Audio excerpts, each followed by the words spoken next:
What is design thinking in dentistry? हाय, मैं हूं doctor Neha छासटिया। मैं cosmetic dentistry and wedding smile की स्पेशलिस्ट हूं।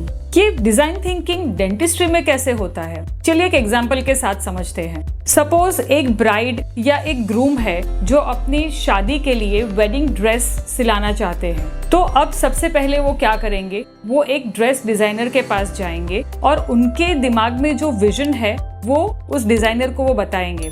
सिमिलरली जब हमारे पास पेशेंट्स आते हैं स्माइल मेकओवर के लिए, तो उनके दिमाग में भी एक आइडिया होता है, एक विजन होता है कि उनकी स्माइल उनको अच्छी बनानी है, उनको अच्छा दिखना है। सो अब एक ड्रेस डिजाइनर क्या करता है कि वो पहले तो उसके जो क्लाइंट है उसकी रिक्वायरमेंट को समझता है, उनकी पर्सनालिटी, उनका बॉडी टाइप, उनका स्किन टोन वगैरह के हिसाब से वो उनकी रिक्वायरमेंट के हिसाब से उनके लिए एक ड्रेस डिजाइन करता है, एक स्केच बनाता है। सिमिलरली हमारे पास जब पेशेंट आता है, हम पहले पेशेंट की रिक्वायरमेंट समझते हैं, हमें पेशेंट्स के कुछ डेटा चाहिए होते हैं, हम वो कलेक्ट करते हैं। उसके बाद हम पेशेंट्स के डेटा पे काम करके उसका स्माइल डिजाइन करते हैं। ये हम 2D एंड इससे आगे चल के भी in fact do this even in 3D। So 3D के अंदर जब हम ये पूरा स्माइल डिजाइन करते हैं, now let's go back to the dress designer. वहां पे क्या होता है, स्केच उसने दिखाया उसके क्लाइंट को, उसके बाद सीधा फाइनल ड्रेस बनकर आएगी जो वो उनके क्लाइंट को देते हैं,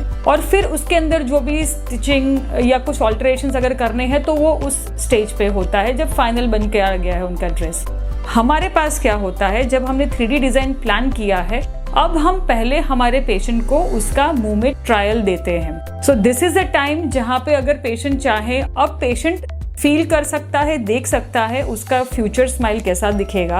अब उसको ज्यादा समझ में आता है कि उसको इसमें क्या करेक्शंस चाहिए, कहाँ पे चाहिए। इस हिसाब से वो अपने इनपुट्स हमें देते हैं। सो यहाँ पे हम मिलके फाइनल एक उनका स्माइल जो है वो डिजाइन करते हैं।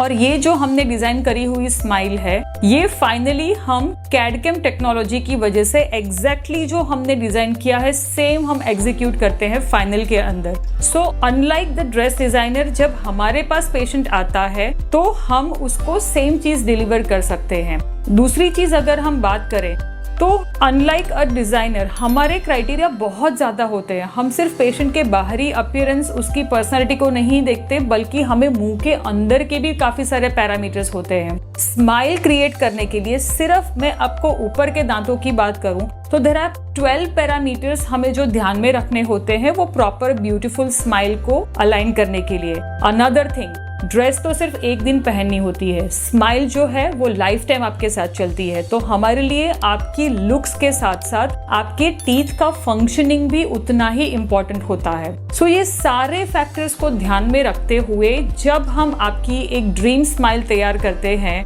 Only then it gives you a truly enriching, fulfilling, life long experience. So this is how design thinking works in dentistry। अगर आप भी सोच रहे हैं या आपको भी कहीं ना कहीं लगता है कि आपकी स्माइल को आप ज्यादा इम्प्रूव कर सकते हैं, आपको ज्यादा क्लैरिटी चाहिए, तो आप हमसे कांटेक्ट कर सकते हैं and we can always have a clarity call on this. अगर आपको ये वीडियो अच्छा लगा है तो इसको डेफिनेटली लाइक और शेयर कीजिएगा and do subscribe to our channel, जहाँ पे आपको ऐसी काफी सारी यूजफुल इंफॉर्मेशन मिलती रहेगी।